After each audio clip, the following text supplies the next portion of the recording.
Your iPhone storage is full. Here's how to fix it. Open Settings, then tap General. Next, tap iPhone Storage. Wait a few seconds. You will now see what is using space. At the top, you may see recommendations. Review these first. Now scroll down. Look for apps using a lot of storage. Tap on one of the larger apps. You will see two options: Offload App or Delete App.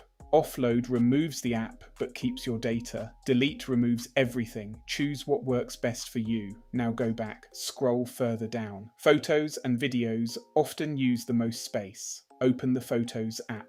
Look for large videos.